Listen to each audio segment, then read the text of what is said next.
সুপ্রিয় শিক্ষার্থীবৃন্দ, এই মুহূর্তে তোমরা যে যেখান থেকে আমাকে দেখছো সবারই সুস্থতা এবং দীর্ঘায়ু কামনা করছি।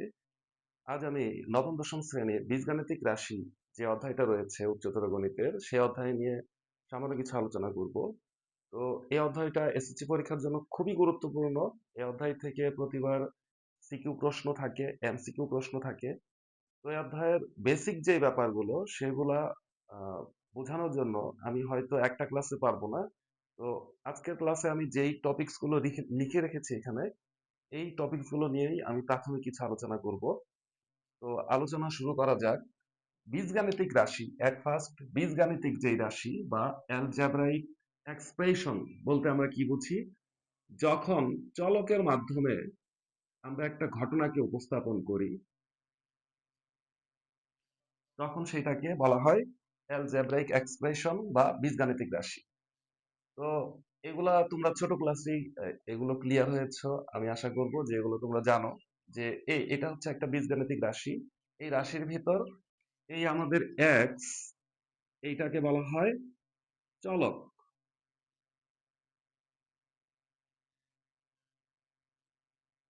চলক বা এটাকে ইংলিশে কি বলে, ভেরিয়েবল। তারপর এই চলকের উপরে আমরা এখানে যেটা দেখতে পাচ্ছি টু আকারে, এটা কি? এটা হচ্ছে মাত্রা বা সূচক। ইংলিশে এটাকে কি বলা হয়? পাওয়ার বা এক্সপোনেন্ট। আমি লিখলাম না, আমি জানি এগুলো তোমরা জানো। তারপর এক্স এর সাথে যেটা থাকে, এই যে এখানে টু এক্স, এক্স এর সাথে এখানে কি আছে? টু আছে, টু মানে প্লাস টু। তো এই টুটা কি?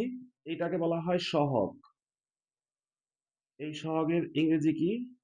কোএফিসিয়েন্ট। কোএফিসিয়েন্ট। তারপর চলক ছাড়া যেইটা থাকবে, যেই পদটা থাকবে, সেটার নাম কি? সেটা হচ্ছে ধ্রুবক বা ধ্রুবপদ, বা এটাকে বলা হয় কনস্ট্যান্ট। কনস্ট্যান্ট। তো আমরা যে বীজগাণিতিক রাশিটা এখানে লিখেছি, তো এটা হচ্ছে এক চলকের দুই মাত্রা বিশিষ্ট একটা বীজগাণিতিক রাশি। এখানে চলক শুধুমাত্র একটাই চলক, সেটা হচ্ছে এক্স। এবং এই বীজগাণিতিক রাশিতে কয়টা পদ রয়েছে? তোমরা দেখতে পাচ্ছ যে এ একটা পদ, এ একটা পদ, এ একটা পদ, তার মানে তিন পদ। তাহলে এই বীজগাণিতিক রাশি হচ্ছে এক চলকের দুই মাত্রার তিন পদ বিশিষ্ট একটা বীজগাণিতিক রাশি।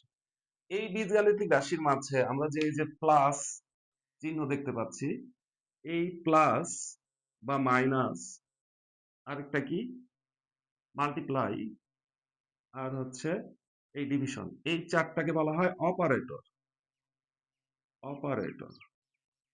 অপারেটর বা এটাকে আসলে বাংলায় বলা হয় প্রক্রিয়াকরণ চিহ্ন। তো এই হচ্ছে আমাদের বীজগাণিতিক রাশি। তো বীজগাণিতিক রাশির মধ্যে একটা বিশেষ ধরনের বীজগাণিতিক রাশি আছে যেটা আমাদের এই অধ্যায়ের খুবই ইম্পর্টেন্ট টপিকস। সেটা হচ্ছে বহুপদী বা পলিনোমিয়াল। আমরা বীজগাণিতিক রাশি সম্পর্কে একটু ধারণা নিয়ে নিলাম। এখন হচ্ছে বহুপদী বা পলিনোমিয়াল সম্পর্কে আমরা একটা ধারণা নিব। আমরা এর আগে বীজগাণিতিক রাশি যে লিখেছি, সেই বীজগাণিতিক রাশির ক্ষেত্রে একটা বিশেষ বীজগাণিতিক রাশি যেটা হচ্ছে বহুপদী। তো বহুপদী হওয়ার জন্য বীজগাণিতিক রাশির কিছু শর্ত রয়েছে। শর্ত হচ্ছে, প্রথম শর্ত হচ্ছে যে চলকের ঘাত অঋণাত্মক পূর্ণ সংখ্যা হতে হবে। চলকের ঘাত কি হতে হবে? অঋণাত্মক পূর্ণ সংখ্যা। তো আমি একটা বীজগাণিতিক রাশি লিখি, ওই আগেরটার মতোই একটা বীজগাণিতিক রাশি লিখে ফেলি। টু এক্স প্লাস ধরো থ্রি, এটা হচ্ছে একটা বীজগাণিতিক রাশি। এই বীজগাণিতিক রাশির দেখো তো, চলকের ঘাত কি? অঋণাত্মক পূর্ণ সংখ্যা না? টু। এইখানে চলকের ঘাত কত? ওয়ান। এই কারণেই এই চলকের ঘাত যদি অঋণাত্মক পূর্ণ সংখ্যা হয়, তখনই সেটা হচ্ছে একটা বহুপদী।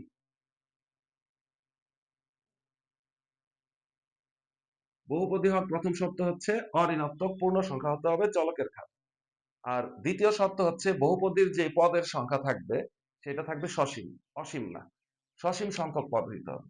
আমি যদি একটা রাশি এইভাবে লিখতাম, plus 4x plus dot dot dot, মানে একটা ধারা লিখে ফেলছি। যদিও এটা ধারা হয় নাই। ধারা, ধরো যে আমরা ধারাটা মিলিয়ে দিই, যে এক্স, তারপর হচ্ছে 2x, তারপর দিলাম 3x, তারপর 4x। তো এটা কি একটা ধারা, এবং তোমরা নিশ্চয়ই জানো যে এটা হচ্ছে একটা সমান্তর ধারা। এইটা চলকের ঘাত অঋণাত্মক পূর্ণ সংখ্যা আছে, ঠিক আছে, কিন্তু এটা কিন্তু বহুপদী হবে না। কারণ বহুপদী হইতে হইলে আমাদের পদ সংখ্যা হইতে হবে সসীম, তাহলে এটা বহুপদী না। পদ সংখ্যা হইতে হবে সসীম এবং চলকের ঘাত অঋণাত্মক পূর্ণ সংখ্যা হতে হবে। আমি আরেকটা উদাহরণ দিই। ধরো যে এক্স এর পাওয়ার দিয়ে দিলাম যে -2 প্লাস হচ্ছে 2x প্লাস 4। এটা কি একটা বহুপদী? না, এটা বহুপদী না। কারণ কি, যে চলকের ঘাত এখানে ঋণাত্মক পূর্ণ সংখ্যা চলে এসছে। আচ্ছা, আরেকটা লিখি, ধরো √x প্লাস হচ্ছে 4। এটা কি একটা বহুপদী? না, এটাও একটা বহুপদী না। কারণ কি, এই √x এটাকে আমরা কি লিখতে পারি, x এর পাওয়ার হচ্ছে হাফ। তাহলে এই যে x এর পাওয়ার হাফ, এই হাফটা কি, এটা তো পূর্ণ সংখ্যাই না। ধনাত্মক ঋণাত্মক তো পরের ব্যাপার, এটা পূর্ণ সংখ্যাই না। যদি পূর্ণ সংখ্যা না হয়, চলকের যেই পাওয়ার বা ঘাত সেটা যদি পূর্ণ সংখ্যা না হয়, তাহলে সেটা বহুপদী না। তাহলে আমরা এখান থেকে দেখলাম যে এটাও বহুপদী না, এটাও না, কিন্তু এটা হচ্ছে বহুপদী। তো এই যে বহুপদী বা পলিনোমিয়াল, এই পলিনোমিয়ালের কিছু জিনিস, ছোট ছোট প্রশ্ন সিকিউতে তোমাদের কতে দিয়ে দেয়। সেটা হচ্ছে একটা, তোমাদের একটা বীজগাণিতিক রাশি দিয়ে দিবে, দিয়ে বলবে যে এইটার মুখ্য পদ, মুখ্য সহগ, মাত্রা এবং ধ্রুবপদ, এই সমস্ত আইডেন্টিফাই করো, খুঁজে বের করো। তো কি ধরনের জিনিস দিয়ে দিতে পারে, তোমাদের বই থেকে আমি কিছু কাজ নিয়ে আলোচনা করি। তোমাদের বইয়ে পৃষ্ঠা নাম্বার 40, সেইটার ভিতরে কিছু কাজ দেওয়া আছে, বক্সের ভিতরে কিছু কাজ দেওয়া আছে। তো এইখানে থেকে আমি কিছু নিয়ে আলোচনা করি, সবকিছু আলোচনা করা যাবে না। তো এখানে দেওয়া আছে যে 2x³ এটা বহুপদী কিনা। তারপর দেওয়া আছে 7 - 3a² এইটা বহুপদী কিনা। তারপর দেওয়া আছে a² + a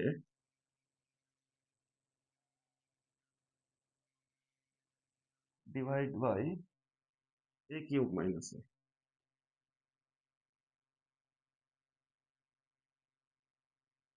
আমি আর কিছু এক্সট্রা বহুপদী দিয়ে দেই। ধরো এখানে দেওয়া আছে 3x⁻² প্লাস হচ্ছে 4। তারপর ধরো দেওয়া আছে x/x² - 2x। তারপর ধরো যে দেওয়া আছে যে x³ নিচে হচ্ছে x² + 1। ধরো যে দেওয়া আছে শুধুমাত্র 5। তারপর ধরো 0, যে এগুলো বহুপদী কিনা, এবং বহুপদী হলে এগুলোর মুখ্য পদ, মুখ্য সহগ, মাত্রা এটা আমরা পরে বের করি। আমরা আগে দেখি যে এগুলো আসলে বহুপদী কিনা। হুম? এর ভিতরে কোনগুলো বহুপদী আর কোনগুলো বহুপদী না। এই প্রথমটা কি বহুপদী? চলকের ঘাত অঋণাত্মক পূর্ণ সংখ্যা, তাহলে এটা কি বহুপদী। তারপর চলকের ঘাত অঋণাত্মক পূর্ণ সংখ্যা 2, বহুপদী। এইটা এটা একটু কাজ করে নিতে হবে, এটা একটু সমাধান করে নিতে হবে। ধরো উপর থেকে আমাদের কি হয়, এ কমন যায়, এ কমন নিলে কি থাকে a+1। নিচ থেকে, এখান থেকে আমরা এ কমন নিতে পারি, কমন নিলে থাকে a² - 1। উপর নিচে এ ক্যান্সেল আউট করে দেওয়া যায়। তারপর দেখো উপরে থাকে a+1, নিচে দেখো তো a² - b² না, তাহলে এটা কি হবে a+b a-b। দেখো তো এটা ক্যান্সেল আউট করে দেওয়া যায় না। তো এরকম কাটাকাটি করলে তোমরা অবশ্যই ব্রেকেট দিয়ে নিবা, ব্রেকেট ছাড়া কাটা যাবে না। তাহলে আমাদের আলটিমেটলি ফাইনাল রেজাল্ট কি আসলো, 1/a-1। এটা কি বহুপদী? না, এটা বহুপদী না। কারণ হচ্ছে এই যে দেখো যে এখানে যে চলক সেটা নিচে আছে, এটাকে যদি তুমি উপরে নিয়ে যাও তাহলে এটার পাওয়ার কিন্তু মাইনাস চলে আসবে। তো এটা হচ্ছে আমাদের বহুপদী না। তারপর এটা তো অবশ্যই বহুপদী না, কারণ এটা কি এটা এখানেই আছে যে অঋণাত্মক পূর্ণ সংখ্যা না, কারণ হচ্ছে এটা ঋণাত্মক পূর্ণ সংখ্যা চলকের ঘাত। তারপর এইটা, এটাকে একটু ক্যালকুলেশন করতে হবে আমাদের। এখানে দেখো এক্স দিয়ে এটাকে কাটলে কি থাকে, এক্স থাকে। তাহলে 1/x মাইনাস হচ্ছে 2x। এটাকে যদি আমরা একটু ক্যালকুলেশন করি, এক্স 1 মাইনাস 2x স্কোয়ার। তো যাই হোক, এটা হয় না, এটা বহুপদী না। এই যে এখান থেকেই লেখা যায়, এত জটিল করার দরকার নাই, যে এক্স এর পাওয়ার -1 মাইনাস 2x। তাহলে এই চলকের ঘাত ঋণাত্মক সংখ্যা এসে গেছে না, তাহলে এটা বহুপদী না। তারপর এটাকে আমরা একটু ক্যালকুলেশন করি। এটাকে যদি একটু ক্যালকুলেশন করি, ধরো যে এটা আমরা এখানে ক্যালকুলেশন করি, এক্স স্কোয়ার এক্স কিউব কি থাকে, এক্স থাকে না, তাহলে এক্স প্লাস 1, এটা কি বহুপদী? হ্যাঁ বহুপদী। কারণ হচ্ছে কি, এই যে এক্স এর পাওয়ার কি আছে, কিছু নাই মানে কি 1 আছে, তার মানে চলকের পাওয়ার হচ্ছে অঋণাত্মক পূর্ণ সংখ্যা, এই কারণে এটা হচ্ছে বহুপদী। এখন আসো যে 5, 5 কি একটা ধ্রুব পদ না? এখানে কি কোনো চলক আছে? চলক নাই। তাহলে কি এটা বীজগাণিতিক রাশি না? উত্তর হচ্ছে এটাও বীজগাণিতিক রাশি, এবং এটা হচ্ছে বহুপদী। কারণ কি দেখো, যে 5 কে আমরা কি লিখতে পারি, 5 কে আমরা এইভাবে লিখতে পারি না যে 5 ইন্টু এক্স টু দি পাওয়ার 0। কোন কিছুর পাওয়ার 0 হইলে কি হয়, 1 হয় না? তাহলে এক্স টু দি পাওয়ার 0 মানে কি 1, 1 আর 5 গুণ করলে 5। তাহলে এই যে 0, জিরোটা কি অঋণাত্মক পূর্ণ সংখ্যা না? হ্যাঁ, জিরোটা হচ্ছে অঋণাত্মক পূর্ণ সংখ্যা। জিরো কিন্তু পলিনোমিয়াল হওয়ার শর্ত কি, অঋণাত্মক পূর্ণ সংখ্যা হইতে হবে, ধনাত্মক পূর্ণ সংখ্যার কথা কিন্তু বলেনি। আর জিরো হচ্ছে অঋণাত্মক পূর্ণ সংখ্যা, জিরো ধনাত্মকও না ঋণাত্মকও না, তার মানে জিরো হচ্ছে অঋণাত্মক পূর্ণ সংখ্যা। এই কারণে এই 5টা হচ্ছে একটা পলিনোমিয়াল। ঠিক সেম ভাবে যদি তোমাকে বলে যে 7 কি একটা বহুপদী, 7 একটা বহুপদী। 2 কি বহুপদী, 2 একটা বহুপদী। তাহলে এবার আসো ফাইনাল কেস, যে জিরো, জিরো কি একটা বহুপদী?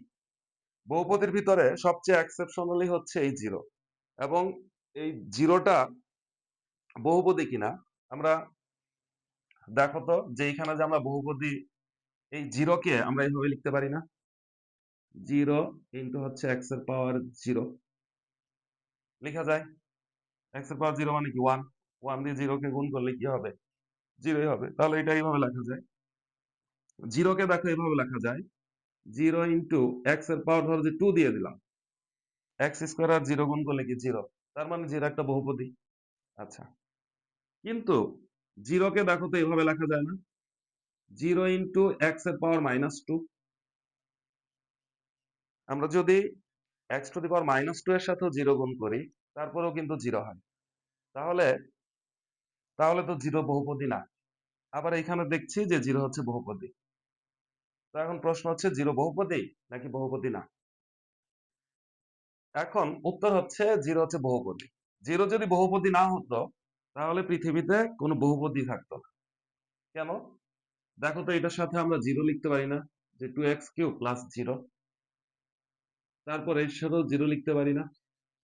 এখন এই 0 এর পরিবর্তে যদি আমরা এটা লিখি 0 ইন্টু এক্স টু দি পাওয়ার -2, তার মানে কি এটা বহুপদী হবে না? না, যদি আমরা এটা লিখি, কিন্তু এটা আমরা লিখবো না, কারণ হচ্ছে 0 কে যদি আমরা বহুপদী না ধরি, তাহলে পৃথিবীতে কোনো বহুপদী থাকবে না। অর্থাৎ 0 হচ্ছে একটা বহুপদী। এটা খুবই ইম্পর্টেন্ট এমসিকিউ এর জন্য, যে শূন্য কি বহুপদী? উত্তর হচ্ছে শূন্য একটা বহুপদী।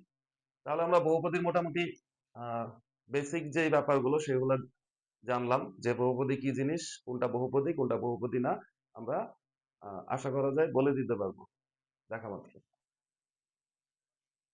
এবার আমরা সেকেন্ড যে বিষয়টা নিয়ে আলোচনা করব, সেটা হচ্ছে আমাদের একটা বহুপদী দেওয়া থাকবে, দিয়ে তোমাদের বলবে যে এটার মুখ্য পদ, মুখ্য সহগ, তারপর হচ্ছে ধ্রুব পদ, এইগুলো বের করার জন্য।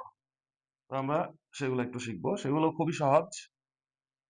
এখন আমি এই পর্যন্ত যে বহুপদীগুলো লিখছি সবগুলো কিন্তু এক চলকের। বহুপদী একাধিক চলকের হইতে পারে, দুই চলকের হতে পারে, তিন চলকের হতে পারে। তো ধরো আমরা একটা বহুপদী লিখি। বহুপদীকে এভাবে লেখা হয় পি অফ এক্স, মানে এক্স এর বহুপদী, পলিনোমিয়াল অফ এক্স। ধরো এখানে আমরা একটা বহুপদী লিখলাম যে 3x² প্লাস 2x প্লাস হচ্ছে 4। এটা একটা বহুপদী এবং এটা কি এক চলকের একটা বহুপদী। তো এখানে তোমাদের মুখ্য পদ, মুখ্য সহগ, মাত্রা এবং ধ্রুবপদ এই ব্যাপারগুলো বের করতে বলবে। ধরো এই বহুপদীর মুখ্য পদ কি হবে?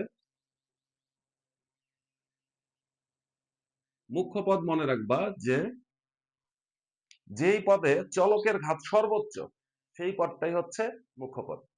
যে পদে চলকের ঘাত সর্বোচ্চ সেটাই হচ্ছে মুখ্য পদ। এখানে তিনটা পদের মধ্যে চলকের ঘাত সর্বোচ্চ কোথায়? এটাতে না। তার মানে হচ্ছে মুখ্য পদ হচ্ছে আমাদের এই পদটা। তার মানে 3x² হচ্ছে আমাদের মুখ্য পদ। এবার আসো মুখ্য সহগ। মুখ্য সহগ, এই মুখ্য পদের যেই সহগ সেটাই হচ্ছে মুখ্য সহগ। খুবই সিম্পল। মুখ্য পদ 3x², এখানে চলক তো x, তাহলে এটা সহগ কে 3 না? তাহলে মুখ্য সহগ আমাদের 3। তারপর আসো মাত্রা।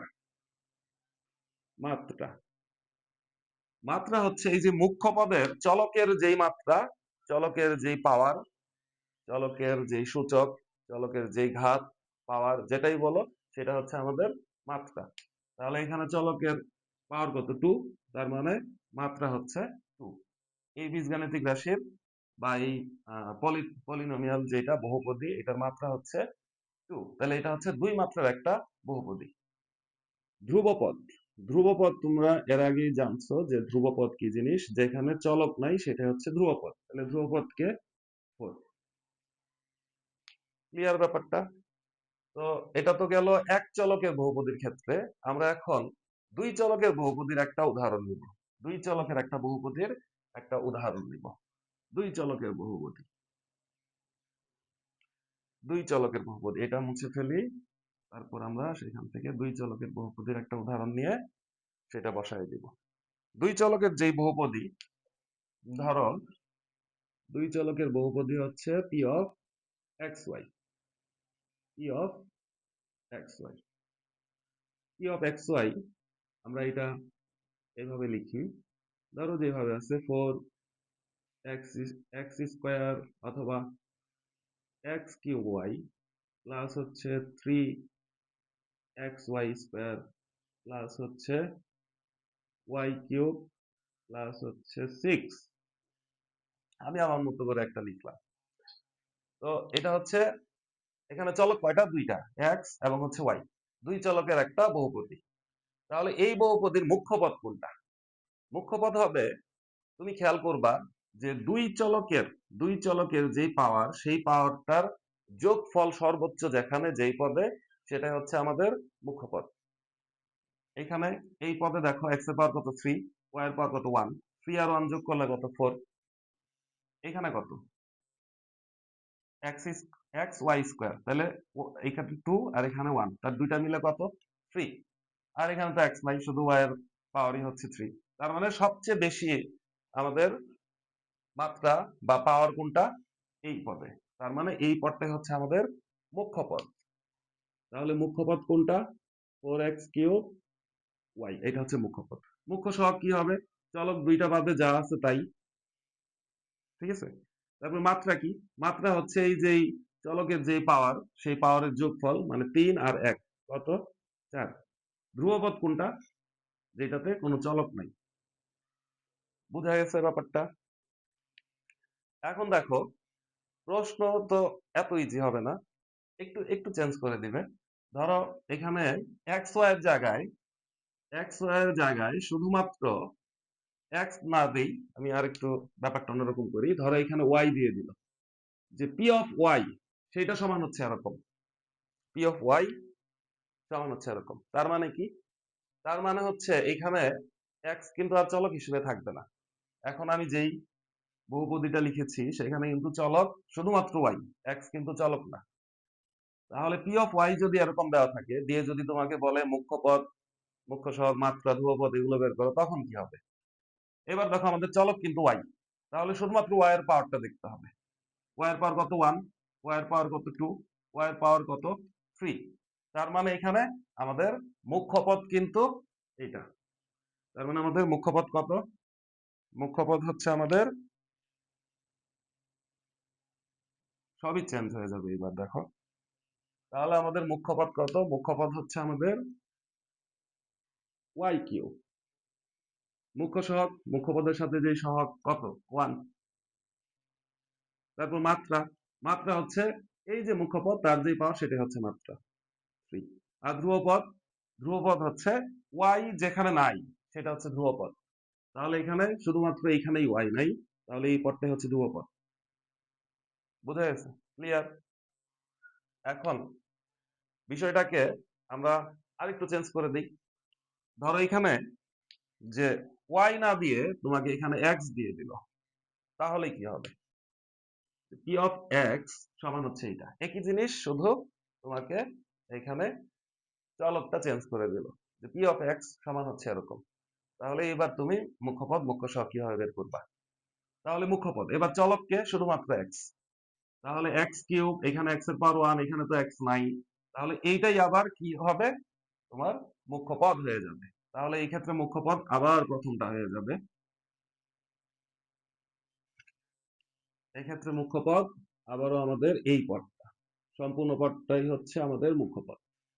মুখ্য সহগ কি হবে? মুখ্য সহগ এই পদের চলক বাদে যা আছে, এই পদের চলক বাদে যা আছে সবই হচ্ছে আমাদের মুখ্য সহগ। তো এখানে মুখ্য সহগ কিন্তু শুধু 4 না, 4 এর সাথে কে থাকবে? ওয়াইও থাকবে। বোঝা গেছে? চলক বাদে শুধু এক্স কিউবটা বাদ দিয়ে যা থাকবে সবকিছুই হচ্ছে আমাদের সহগ। মাত্রা কি হবে? মাত্রা কিন্তু 4 হবে না আগের মতো। চলক যেহেতু এক্স, তাহলে শুধুমাত্র চলকের মাত্রাই হচ্ছে আমাদের বহুপদীর মাত্রা।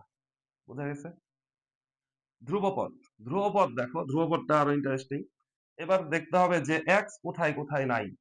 এক্স এইটাতেও নাই, এইটাতেও নাই, তার মানে এই পুরাটা হচ্ছে আমাদের ধ্রুবপদ। বোঝা গেছে? ধ্রুবপদ হচ্ছে এই দুইটাই। তাহলে ধ্রুবপদ হবে কি? যে ওয়াই কিউব প্লাস হচ্ছে 6। বিষয়টা ক্লিয়ার? তো এই বিষয়টা ক্লিয়ার থাকলেই তোমরা আশা করতে পারো যে এমসিকিউতে তোমরা এখান থেকে দুই একটা প্রশ্ন পাবা, অথবা সিকিউতে ক নাম্বারে এরকম একটা কিছু থাকবে। ঠিক আছে? তাহলে আমরা এটার পরে চলে যাব যে বহুপদীর যোগ বিয়োগ সম্বলিত ব্যাপার, যোগ বিয়োগ গুণ ভাগ। এগুলো আসলে বহুপদীর যোগ বিয়োগ গুণ ভাগ করলে কি ঘটে, তাহলে আমাদের এই মুখ্য পদ, মুখ্য সহগ, মাত্রা এগুলো হচ্ছে ক্লিয়ার। বহুপদীর যোগ বিয়োগ গুণ ভাগ। এখন দেখো, তুমি একটা বহুপদী ধরো পি অফ এক্স, সেটা সমান, আমি ছোট একটা বহুপদী নেই, এক্স প্লাস ওয়াই, ধরো এইটাই বহুপদী, ব্রেকেট দিলাম কেন? পি অফ এক্স সমান এক্স প্লাস ওয়াই না দেই, আগের মধ্যে দিই এক্স স্কোয়ার 2x প্লাস হচ্ছে 4। তারপর ধরো আরেকটা বহুপদী হচ্ছে Q of X, Q of X সমান আমি দিলাম যে এক্স প্লাস হচ্ছে 3, দিলাম এরকম দুইটা বহুপদী। তো তুমি দুইটা বহুপদীকে, দুইটা বহুপদীকে যদি যোগ করো, দুইটা বহুপদীকে যদি যোগ করো, যে পি অফ এক্স প্লাস হচ্ছে কিউ অফ এক্স সমান কি হবে? একটা বহুপদী হবে। দুইটা বহুপদীকে যদি যোগ করো তাহলে, তাহলে আমরা কি পাবো? বহুপদী পাবো। দুইটা বহুপদীকে যোগ করলে বহুপদী পাবো। দুইটা বহুপদী যদি আমরা বিয়োগ করি, পি অফ এক্স থেকে যদি কিউ অফ এক্স বিয়োগ করে দেই, তারপরেও তুমি বহুপদী পাবা। যদি গুণ করি, দুইটা বহুপদী যদি গুণ করি, তারপরেও তোমরা নতুন একটা বহুপদী পাবা। এইবার আসো ভাগের ক্ষেত্রে। এই যোগ বিয়োগ গুণ ভাগগুলো একটু বুঝাই দিই। যোগ, দেখো তো এই দুইটা পদ যদি আমরা যোগ করি, তাহলে কি হবে? X square plus 3x plus 7 হবে না? এটা তো একটা বহুপদী হবে। যদি বিয়োগ করো, এটা থেকে এটা বিয়োগ করো, x square plus x plus 1 হবে না বিয়োগ করলে? তাহলে সেটা একটা বহুপদী। যদি গুণ করো, এই সবগুলোর সাথে সবগুলোর গুণ হয় না? এই গুণ তোমরা পারো, এটা 6 এর গুণ। এই সবগুলোর সাথে সব গুণ করে দিবা, গুণ করলে দেখবা যে তুমি একটা বহুপদী পাবা। তো একমাত্র ভাগ করলে আমাদের বহুপদী হতেও পারে, নাও হতে পারে। যখন আমরা ভাগ করব, দেখো এখানে যদি আমরা পি অফ এক্স কে কিউ অফ এক্স দ্বারা ভাগ করি, কি হবে? এটাকে যদি এটা দিয়ে ভাগ করো, তাহলে বহুপদী হবে। হবে।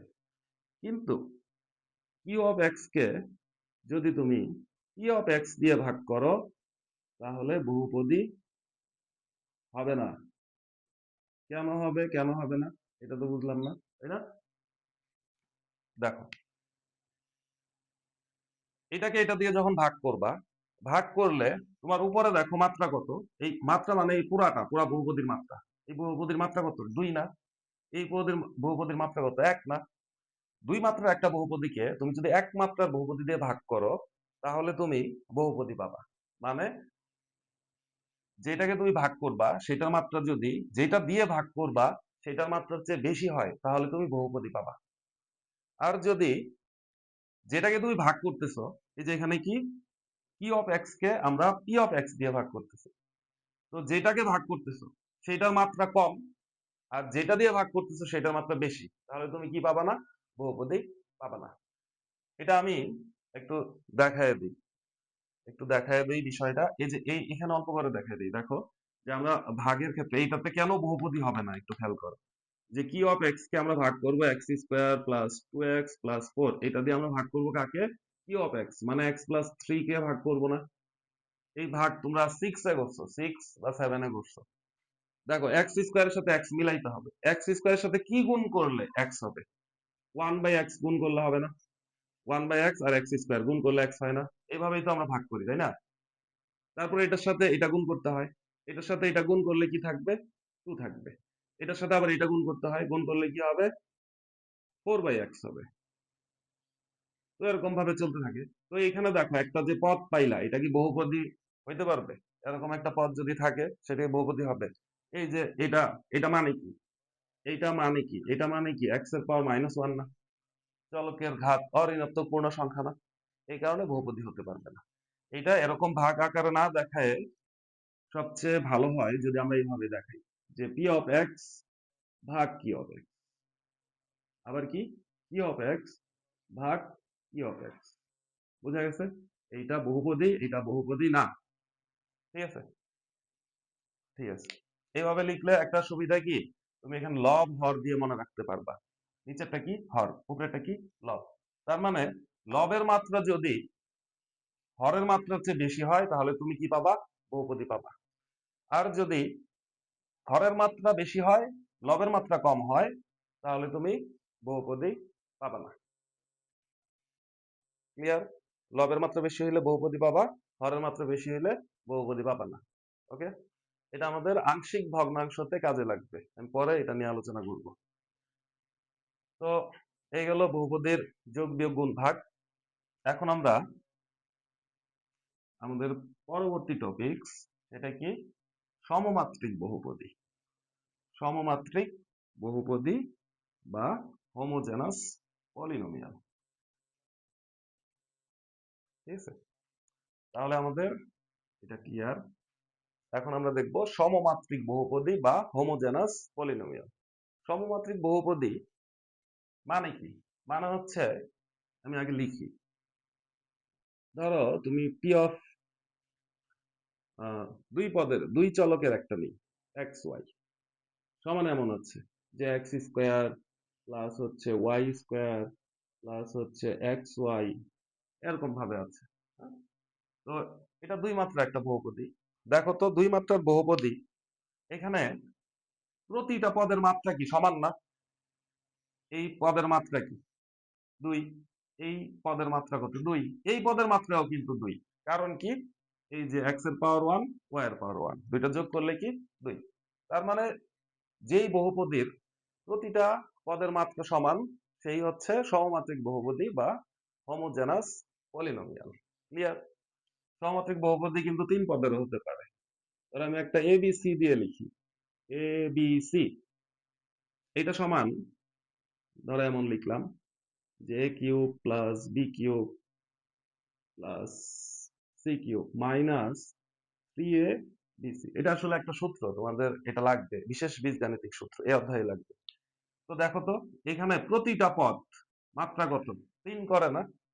এই যে এখানে 1 2 3 যোগ করলে 3, তার মানে এটা হচ্ছে আমাদের একটা সমমাত্রিক বহুপদী।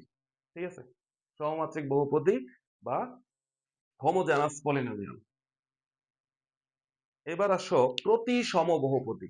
প্রতিসম বহুপদী খুব ইম্পর্টেন্ট। প্রতিসম বহুপদী আমরা এই যে এখানে উপর একটা বহুপদী লিখছি না, হুম?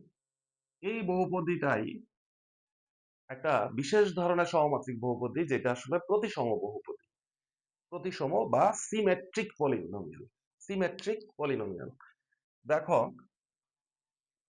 যদি কোনো বহুপদীর দুইটা চলককে যদি আমরা স্থান বিনিময় করি, মানে এক্স এর জায়গায় ওয়াই নিয়ে যাব, ওয়াই এর জায়গায় এক্স নিয়ে যাব, তাহলে যদি বহুপদীর মানের কোনো পরিবর্তন না হয়, যদি বহুপদীটা ঠিক সেম আগের মতোই থাকে, তখন সেটাকে বলা হয় সমমাত্রিক বহুপদী বা সিমেট্রিক পলিনোমিয়াল। দেখো তো, এখানে যদি আমরা পি অফ ওয়াই এক্স লিখি, মানে কি হবে? এক্স এর জায়গায় ওয়াই হবে, লিখি এক্স এর জায়গায় ওয়াই, ওয়াই এর জায়গায় কি হবে? এক্স হবে, এক্স এর জায়গায় কি হবে? ওয়াই হবে, ওয়াই এর জায়গায় এক্স হবে। দেখো তো, এইটার এটা একই না? হুম? এটা তো একই, আগে পরে আছে কিন্তু একই। এক্স ওয়াই ওয়াই এক্স গুণ আকারে থাকে, একই কথা। তার মানে এটা হচ্ছে আমাদের একটা প্রতিসম বহুপদী বা সিমেট্রিক পলিনোমিয়াল। ঠিক আছে? আচ্ছা, তো এটা হচ্ছে আমাদের একটা প্রতিসম বহুপদী। এরকম আরো অনেক লিখতে পারো। 3 চলকের ধরো একটা প্রতিসম বহুপদী লিখে দেই, এক্স ওয়াই জেড। এটা সমান তুমি লিখলা যে x square Y square Z square. ঠিক আছে? এটার সাথে তোমার গুণ আকারে না দিয়ে সহজ করে দিই। এটার সাথে ধরো যে আছে X Y plus Y Z plus হচ্ছে জেড এক্স। ঠিক আছে? এখানে ব্র্যাকেট আসলে প্রয়োজন নাই। তো এইটাকে যে কোনো দুইটা তুমি চেঞ্জ করবা, যে কোনো দুইটা করলে যদি আগের মতোই থাকে, তাহলে সেটা চক্রক্রমিক। ধরো এক্স ওয়াই কে চেঞ্জ করি, এক্স এর জায়গায় ওয়াই, ওয়াই এর জায়গায় হচ্ছে আমাদের এক্স, তাহলে দেখো তো কি হবে? Y square X square, Z কিন্তু ফিক্সড। তারপর এখানে কি হবে? ওয়াই এক্স, ওয়াই এক্স আর এক্স ওয়াই একই কথা। তারপরে এখানে কি হবে? এক্স জেড, আর এখানে কি হবে? Z Y. দেখো তো, ঘটনা একই না? এই X square Y square Z square একই জিনিস। এক্স ওয়াই ওয়াই এক্স একই জিনিস, ওয়াই জেড জেড ওয়াই একই, জেড এক্স এক্স জেড একই না? তার মানে এটা হচ্ছে আমাদের একটা প্রতিসম বহুপদী। ক্লিয়ার? হ্যাঁ, আচ্ছা, এটা হচ্ছে প্রতিসম বহুপদী। এবার আসো চক্রক্রমিক বহুপদী। চক্রক্রমিক বহুপদী বা সাইক্লিক, সাইক্লিক পলিনোমিয়াল। সাইক্লিক মানে হচ্ছে চক্র।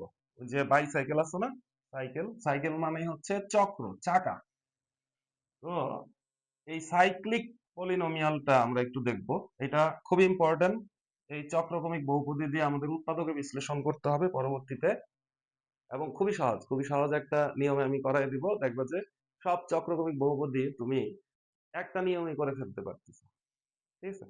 আচ্ছা, তাহলে চক্রক্রমিক বহুপদী বা সাইক্লিক পলিনোমিয়াল, এটার জন্য তোমার অবশ্যই 3 চলকের বহুপদী হইতে হবে। ধরো আমরা 3 চলকের একটা বহুপদী নেই, এক্স ওয়াই জেড নিলাম। এখানে ওই যে আমাদের সূত্রটা আছে না, ওই সূত্রটাই লিখি। ধরো এরকম আছে যে x cube plus y cube plus হচ্ছে জেড কিউব মাইনাস 3xyz। এটা একটা চক্রক্রমিক বহুপদী। চক্রক্রমিক বহুপদীর কন্ডিশন হচ্ছে এরকম যে, ধরো এখানে এক্স, তারপরে হচ্ছে ওয়াই জেড। তুমি যদি এটাকে চক্রক্রমে আবর্তিত করো, চক্রক্রমে যে কোনো একদিকে একবার যদি ঘোরাও, চক্রক্রমে ঘুরাইতে হবে। ধরো এক্স কে নিয়ে গেলাম ওয়াই এর জায়গায়, ওয়াই কে নিয়ে এক্স কে নিয়ে আসলা, সরি ওয়াই কে নিয়ে গেলা এক্স এর জায়গায়, এদিকেও ঘুরাইতে পারো, এদিকেও ঘুরাইতে পারো, আমি এদিকে ঘুরাই দিই তাহলে। আচ্ছা, ঘুরাইছি। আর জেড কে নিয়ে আসলা তুমি ওয়াই এর জায়গায়, এটা করলে মানে কোনো পরিবর্তন হবে না। অথবা তুমি এক্স কে নিয়ে গেলা ওয়াই এর জায়গায়, ওয়াই কে বসায় দিলা জেড এর জায়গায়, আর জেড কে বসায় দিলা এক্স এর জায়গায়। যদি এভাবে চক্রক্রমে তুমি এইভাবে একটা সাইকেল পূর্ণ করো, অথবা এইভাবে একটা সাইকেল পূর্ণ করো, তোমার একবার চক্রাকারে আবর্তিত করলে যেই রাশিটা পাবা, সেই রাশির যদি আগের যে রাশিটা ছিল সেইটাই হয়, তখন সেই বীজগাণিতিক রাশিকে বলবে চক্রক্রমিক বহুপদী বা চক্রক্রমিক রাশি। আসলে চক্রক্রমিক বহুপদী বিষয়টা হয় না, এটা চক্রক্রমিক রাশিই হয়। আর প্রতিসম সেটা হচ্ছে রাশি হয়, প্রতিসম রাশি আর হচ্ছে চক্রক্রমিক রাশি। এখন দেখো, চক্রক্রমিক রাশিতে আমরা এটা কিভাবে, চক্রক্রমিক রাশি আমরা প্রমাণ করব, কি করবো, একবার ঘোরাবো। এক্স এর জায়গায় কাকে আনবো, ওয়াই কে আনবো। ওয়াই এর জায়গায় কাকে আনবো, জেড কে আনবো। আর জেড এর জায়গায় কে যাবে, এক্স যাবে। বোঝা গেছে? ঠিক আছে, তাহলে এক্স এর জায়গায় কে, ওয়াই। ওয়াই এর জায়গায় কে, জেড। জেড এর জায়গায় কে, এক্স। এখানেও একই, এক্স এর জায়গায় ওয়াই, ওয়াই এর জায়গায় জেড, জেড এর জায়গায় এক্স। দেখো তো দুইটা একই না? দুইটা একই। আরেকবার তুমি ঘুরাও, জেড কে এখানে নিয়ে আসো, এক্স কে ঘর সামনে নিয়ে আসো, ওয়াই কে এক্স এর জায়গায় নিয়ে যাও। দেখো ঘটনাটা কি ঘটে। তাহলে কি হবে, এক্স এর জায়গায় তুমি কাকে আনছো, জেড কে আনছো, তাহলে জেড কিউব। ওয়াই এর জায়গায় কাকে আনছো, এক্স কে আনছো, তাহলে এক্স কিউব। আর জেড এর জায়গায় কাকে আনছো, ওয়াই কে নিয়ে আসছো, তাহলে ওয়াই কিউব। আর এখানে 3xyz একই হবে, 3zxy। ঘটনা কিন্তু একই। তার মানে এটা হচ্ছে আমাদের একটা চক্রক্রমিক বহুপদী বা চক্রক্রমিক রাশি। তো তোমাকে এরকম একটা রাশি দিয়ে দিবে, যে কোনো একটা রাশি দিয়ে বলবে যে এই রাশিটা কি চক্রক্রমিক, তখন তুমি কি করবা, তুমি এক্স ওয়াই জেড দিয়ে যদি দিয়ে দেয়, তুমি ওয়াই জেড এক্স বের করবা, জেড এক্স ওয়াই বের করবা। বের করে তিনটা সমান হলে তুমি বলবা যে রাশিটা চক্রক্রমিক, আর সমান না হলে তুমি বলবা যে না, রাশিটা চক্রক্রমিক না। ঠিক আছে? আচ্ছা, যদি বলে রাশিটা প্রতিসম কিনা, তখন তুমি যে কোনো দুইটা চলককে ইন্টারচেঞ্জ করে দিবা। এক্স এর জায়গায় ওয়াই, ওয়াই এর জায়গায় এক্স চেঞ্জ করে যদি আগের মতোই হয়, তাহলে বলবো যে রাশিটা আমাদের প্রতিসম। ওকে, তাহলে দেখো একটা এক্সেপশনাল উদাহরণ আছে। এক্সেপশনাল উদাহরণ বলতে এটা আসে প্রায় আর কি। তোমার একটা রাশি দিয়ে দিবে এইভাবে, রাশিটা হচ্ছে এরকম, e of x y z সমান তোমাকে দিয়ে দিল যে এক্স বাই ওয়াই প্লাস হচ্ছে ওয়াই বাই জেড প্লাস হচ্ছে জেড বাই এক্স। এটা কিন্তু বহুপদী না, এটা কিন্তু রাশি, এটা বহুপদী না। ঠিক আছে, এই যে নিচে চলক চলে আসছে না, চলকের ঘাত পেলে কি ঋণাত্মক সংখ্যা চলে আসছে না, এটা বহুপদী না, এটা হচ্ছে একটা রাশি। একটা রাশি দিয়ে, এই কারণে আমি তখন বলেছিলাম যে চক্রক্রমিক রাশি আর প্রতিসম রাশি হবে, বহুপদী হইলে ব্যাপারটা অ্যাপ্রোপ্রিয়েট হয় না। চক্রক্রমিক বহুপদী আছে, কিন্তু চক্রক্রমিক রাশিও আছে। তো এটা তোমাকে দিয়ে দিল, একটা চক্র, একটা রাশি দিয়ে দিল, দিয়ে বললো যে এরকম তিন চলকের একটা রাশি, এই রাশিটা কি চক্রক্রমিক অথবা এই রাশিটা কি প্রতিসম দেখাও। তখন তুমি কি করবা, প্রথমে দেখো চক্রক্রমিক কিনা, এই জন্য তুমি কি করবা, তিনটাই বের করবা। তিনটাই বের করবা, কি কি বের করবা, p of y z x এটা বের করবা। তারপর কি বের করবা, p of z x y. যদি এই তিনটা সমান হয়, তাহলে সেটা কি, সেটা হচ্ছে চক্রক্রমিক। তাহলে এই চক্রক্রমিক বসাও, এক্স এর জায়গায় কাকে বসাবা, ওয়াই। ওয়াই এর জায়গায় জেড। তারপর কি করবা, ওয়াই এর জায়গায় কি হবে, জেড হবে। জেড এর জায়গায় কি হবে, এক্স হবে। তারপর জেড এর জায়গায় কে, এক্স। আর এক্স এর জায়গায় কে, ওয়াই। দেখো তো কি না, এই যে এটা এক, তারপরে এটার এটা এক, এটার এটা এক। এটাও যদি করো একই আসবে। কিভাবে, জেড বাই এক্স, তারপর চলে আসবে কি ওয়াই বাই জেড আছে, তার মানে এক্স বাই ওয়াই, তারপর হচ্ছে জেড বাই এক্স, তার মানে ওয়াই বাই এক্স এর জায়গায় কি জেড হবে। দেখো এই তিনটা একই জিনিস, তিনটা একই জিনিস, এই যে এটা এটা এইটা এক, বুঝা গেছে? তো আমি দেখাই দিই, এই যে এইটা এইটা এইটা একই জিনিস। তারপরে এই যে Z x Z x Z x একই, এক্স ওয়াই এক্স ওয়াই একই জিনিস। তার মানে এটা হচ্ছে একটা চক্রক্রমিক রাশি, চক্রক্রমিক রাশি, বহুপদী না, হ্যাঁ? তাহলে এইবার তুমি দেখবা যে এটা প্রতিসম কিনা। প্রতিসমর জন্য আমরা কি করব? এইগুলা দিয়ে তো মনে হয় ভুল করে ফেলেছি। যাই হোক, আবার লিখবো, সমস্যা নাই, আবার লিখবো। তাহলে কি আছে? ওয়াই বাই জেড, আর ছিল আমাদের জেড বাই এক্স। এইবার এইটা প্রতিসম কিনা সেটা দেখবো। তাহলে আমাদের প্রতিসমর জন্য কি করা উচিত? শুধুমাত্র দুইটাকে চেঞ্জ করতে হবে, তিনটাকে চেঞ্জ করা যাবে না, যে কোনো দুইটাকে। এক্স এর জায়গায় আমরা ওয়াই আনি, ওয়াই এর জায়গায় এক্স নিয়ে যাই, আর জেড হচ্ছে ফিক্সড, তার জায়গায় ফিক্সড। তাহলে এক্স এর জায়গায় কি হবে? ওয়াই হবে। ওয়াই এর জায়গায় কি হবে? এক্স হবে। ওয়াই এর জায়গায় কে? এক্স। এক্স এর জায়গায় কে? ওয়াই। দেখো তো একই কিনা। এই ওয়াই বাই এক্স উপরে কোথাও ওয়াই বাই এক্স আছে? নাই। এক্স বাই জেড উপরে কোথাও এক্স বাই জেড আছে? নাই। জেড বাই ওয়াই উপরে কোথাও জেড বাই ওয়াই আছে? নাই। তার মানে এই রাশিটা কি না? প্রতিসম না। বুঝছো? প্রতিসম না। কিন্তু এটা কিন্তু চক্রমিক, এটা কিন্তু চক্রক্রমিক। তাহলে এরকম একটা রাশি দিয়ে তোমাকে যদি বলে যে রাশিটা কি প্রতিসম, তখন তুমি এইভাবে শুধু একটা বের করে বলবা যে রাশিটা প্রতিসম নয়।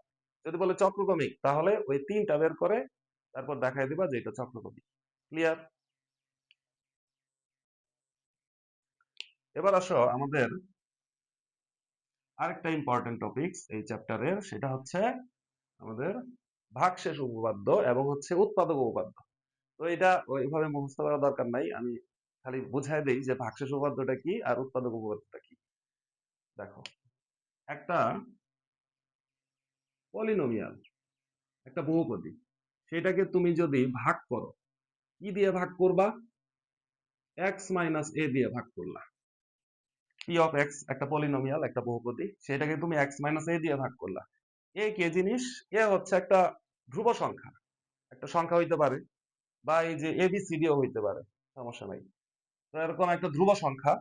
তো এক্স মাইনাস এ দিয়ে যদি পি অফ এক্স কে ভাগ করো, ভাগ করলে এখানে তো কিছু একটা পাবা, ভাগফল কিছু একটা পাবা, সেটার সাথে এটা গুণ করলে এখানেও কিছু একটা পাবা। কিন্তু ভাগশেষ যেটা পাবা সেটা অবশ্যই হবে পি অফ এ। এটাই হচ্ছে আমাদের ভাগশেষ উপপাদ্য। বোঝা গেছে? এটাই হচ্ছে আমাদের ভাগশেষ উপপাদ্য। খুবই সিম্পল বিষয়টা। তুমি একটা বহুপদীকে যদি এক্স মাইনাস এ দিয়ে ভাগ করো, তাহলে ভাগশেষ পাবা P of A. P of X K x minus x দিয়ে ভাগ করলে ভাগশেষ পাবা পি অফ এ। বোঝা গেছে? এটাই হচ্ছে ভাগশেষ উপপাদ্য। এখানে পি অফ এক্স এর জায়গায় কিউ অফ এক্স থাকতে পারে, তাহলে কিউ অফ এ পাবা। এফ অফ এক্স থাকতে পারে, তাহলে এফ অফ এ পাবা। এখানে এক্স এর জায়গায় ওয়াই থাকতে পারে, এখানে এক্স এর জায়গায় ওয়াই থাকতে পারে, সমস্যা নাই। জেড থাকতে পারে, থাকুক। বোঝা গেছে? কিন্তু ভাগশেষ হবে কি? পি অফ এ। মানে এই মাইনাসের পরে যেটা থাকবে ধ্রুবপদ, ওইটাই হবে ভাগশেষ, পি অফ এ। আর পি অফ এ কিভাবে বের করতে হয় একটা ফাংশন থেকে, সেটা আমি একটা দেখাই দিই। ধরো যে আহ, এখান থেকে আমি একটা উদাহরণ দেখে দিই কিভাবে প্রশ্ন আসবে।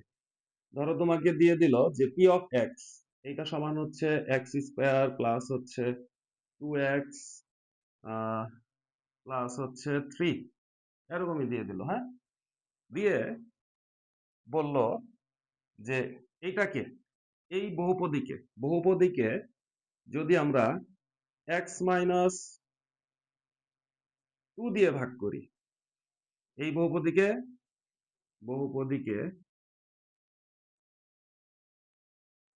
বহুপদীকে এক্স মাইনাস 2 দ্বারা ভাগ করলে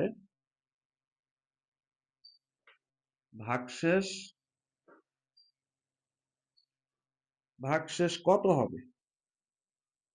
ঠিক আছে? কত হবে? এটা হচ্ছে প্রশ্ন। যে একটা বহুপদী দিছে, দিয়ে বললো এই বহুপদীকে x-2 দ্বারা ভাগ করলে ভাগশেষ কত হবে। আচ্ছা, ভাগশেষ, এই ভাগশেষের আর শেষ করি নাই আমি। ভাগশেষ কত হবে? তাহলে আমরা জানি যে একটা p অফ x কে যদি আমরা x-a দিয়ে ভাগ করি তাহলে ভাগশেষ কত হয়? p অফ a হয় না? তাহলে দেখো x-a, তার মানে a এর ভ্যালু এখানে কত? 2 না? তাহলে ভাগশেষ কত হবে? p অফ 2 হবে না? তাহলে আমরা ডাইরেক্ট কিন্তু ভাগশেষ লিখে দিতে পারি যে ভাগশেষ উপপাদ্য অনুসারে, এই যে ভাগশেষ উপপাদ্য অনুসারে ভাগশেষ হবে কি? ভাগশেষ হবে p অফ 2। আর p অফ 2 বের করার সিস্টেম কি? p অফ x সমান এইটা, তাহলে p অফ 2 সমান কত? এখানে যেখানে যেখানে x আছে তুমি সেখানে কি বসাই দিবা? 2 বসাই দিবা, তাহলে কাজ শেষ। এখানে x স্কয়ার আছে, তাহলে কি হবে? 2 স্কয়ার। এখানে 2x আছে, তাহলে কি হবে? 2 ইনটু 2। এখানে কি আছে? 3 আছে। তাহলে এটা ক্যালকুলেশন করে ফেলো, খুবই সিম্পল ক্যালকুলেশন। 4 4 আর হচ্ছে 3, কত হয়? 11। বুঝা গেছে? তার মানে ভাগশেষ হবে আমাদের 11। এটা আরেকটু বাংলা কথা লিখতে হবে, আমি যখন অঙ্ক করাবো তখন বুঝাই দিব। তাহলে ভাগশেষ যে উপপাদ্য সেটা ব্যবহার বোঝা গেছে, নিশ্চয়ই বোঝা গেছে। এই গেল ভাগশেষ উপপাদ্য। এইবার দেখো আমরা একটু উৎপাদক উপপাদ্য দেখি। ঠিক সেম, উৎপাদক উপপাদ্য ঠিক সেম। আমি এইটাতে আহ,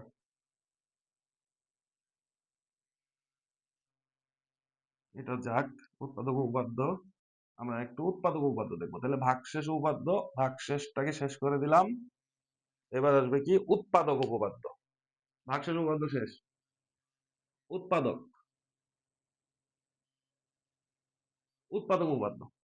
দেখো তো উৎপাদক আসলে জিনিসটা কি। ধরো 3 হচ্ছে 12-র একটা উৎপাদক, 3 12-এর একটা উৎপাদক না? কারণ কি? 3 দিয়ে 12-কে যদি ভাগ করি তাহলে ভাগশেষ কত হয়? 0 হয়। আবার এই 3 এটা হচ্ছে 15-রও একটা উৎপাদক, 3 5 15। উৎপাদক হওয়ার শর্ত কি? ওইটা দিয়ে ওইটাকে ভাগ করলে ভাগশেষ কত হইতে হবে? 0 হইতে হবে না? আচ্ছা, তাহলে এই যে আমরা একটু আগে ভাগ করছি না, x-a দিয়ে একটা বহুপদীকে ভাগ করে আমরা ভাগশেষ পাইছি p অফ a। তার মানে ভাগশেষ যদি আমরা 0 পাইতাম তাহলে x-a এটার একটা উৎপাদক হইতো না? হ্যাঁ, তার মানে যদি p অফ a এইটা সমান 0 হয় তাহলে x-a কার উৎপাদক? p অফ x এর একটি উৎপাদক হবে। বোঝা গেছে? খুবই সিম্পল ব্যাপারটা। যে আমরা একটু আগে ভাগশেষ উপপাদ্যতে দেখছি যে x-a দিয়ে p অফ x কে ভাগ করলে আমাদের ভাগশেষ হবে p অফ a। এখন আমরা কি করলাম যে উৎপাদক হওয়ার শর্ত কি? যে ভাগশেষ 0 হবে।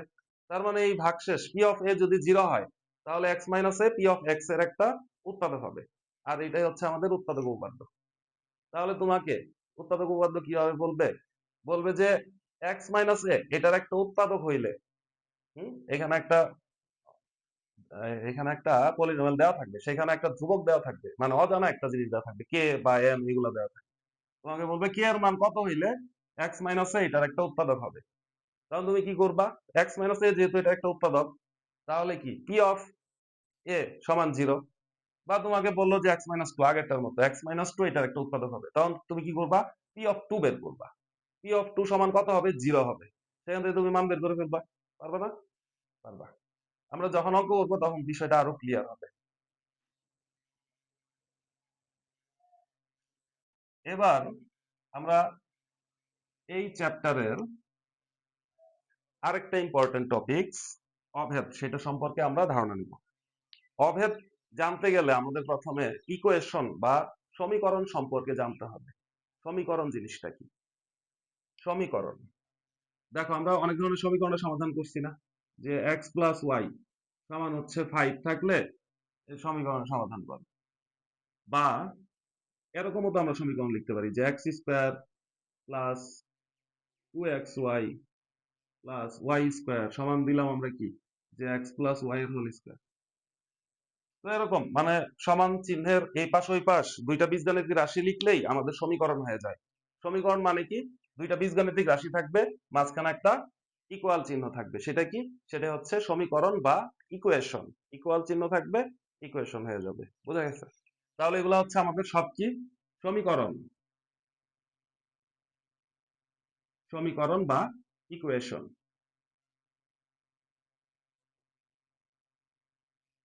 ইকুয়েশন। তো অভেদ হচ্ছে একটা বিশেষ ধরনের সমীকরণ। যেই সমীকরণের যেই চলক থাকবে, এই চলকের সকল মানের জন্য সমীকরণটা সত্য। মানে কি? সকল মানের জন্য সত্য। দেখো তো, এই যে x প্লাস ওয়াই সমান 5, এটা কি x y সকল মানের জন্য সত্য? তুমি x এর মান 2 বসাও, y এর মান 3 বসাও, তাইলে 5 ঠিক আছে। কিন্তু তুমি x এর মান 3 বসাও, y এর মান 3 বসাও, তাহলে কি সমান হইছে? হয় নাই। x y সকল মানের জন্য এটা সত্য না। তার মানে এটা হচ্ছে সমীকরণ কিন্তু অভেদ না। এইবার দেখো নিচেরটা দেখো, এইখানে তুমি এক্স ওয়াই এর যত মান বসাবা, যা খুশি তাই বসাবা, এই পাশে এক্স ওয়াই এর মান যা বসাবা, এই পাশে এক্স ওয়াই এর মান তাই বসাবা, দেখবা যে বাম পক্ষ আর ডান পক্ষ সমান হবে। তো এইটা হচ্ছে অভেদ। এটা আসলে সূত্র এ প্লাস বি এর whole square, a square plus two b plus b square. বীজগণিতে আমরা যত সূত্র ইউজ করি, এ প্লাস বি এর whole square, a minus b এর whole square, a square minus b square, এগুলো সব হচ্ছে অভেদ। A square minus b square আমরা কি লিখি? যে এ প্লাস বি ইন্টু হচ্ছে এ মাইনাস বি। এগুলো হচ্ছে অভেদ। ঠিক আছে? যত সূত্র আছে বীজগণিতে, যত সূত্র আছে সব হচ্ছে অভেদ। কারণ এগুলা এ বি এর যে কোনো মানের জন্য সত্য। তুমি এ বি এর যে কোনো মান বসাও এখানে, প্লাস মাইনাস ভগ্নাংশ যে কোনো বাস্তব মান বসাও। ঠিক আছে? জটিল সংখ্যা বসানো উচিত হবে না। যে কোনো বাস্তব মান বসাও, দেখবা যে বাম পক্ষ আর ডান পক্ষ সমান হবে। তখনই এইগুলাকে বলা হয় অভেদ। তাহলে এই জিনিসগুলাই হচ্ছে আমাদের অভেদ। ঠিক আছে? এই অভেদের নাম হচ্ছে আইডেন্টিটি। আইডেন্টিটি। ঠিক আছে? তো আইডেন্টিটির জন্য এই ইকুয়াল চিহ্ন তো ইকুয়েশনের জন্য দেওয়া হয়। তো অভেদের জন্য আইডেন্টিটি চিহ্ন এরকম ট্রিপল বার দেওয়া হয়। এটাই হচ্ছে আইডেন্টিটি সাইন বা ট্রিপল বার। কোথাও যখন তুমি অভেদ দেখবা, তার মানে এটা যে কোনো এই চলকের যে কোনো মানের জন্য এটা সত্য। ঠিক আছে? তার মানে অভেদ হচ্ছে একটা বিশেষ ধরনের সমীকরণ, যেই সমীকরণের চলকের সকল মানের জন্য সত্য হয়। তো আজকে আমরা বেসিক যে জিনিসগুলো সেগুলো আলোচনা করলাম। এরপর আমরা আমি আরেকটা পার্ট দিব এই বীজগণিত রাশির উপর। সেখানে তোমাদের উৎপাদক উৎপাদকের যে বিশ্লেষণ সেটা দিয়ে দিব। আর হচ্ছে আমাদের আংশিক ভগ্নাংশ আছে সেটা থাকবে। আর হচ্ছে এই যে বিশেষ বীজগাণিতিক যেই সূত্র a cube plus b cube plus c cube minus 3abc, এটা সম্বলিত যে অঙ্ক সেগুলো আসবে। সেগুলো আমি আহ, একবার টাইপ ওয়াইজ ধরে ধরে প্রত্যেকটা জিনিস বোঝানোর চেষ্টা করব। তোমরা ভালো থেকো। আল্লাহ হাফেজ।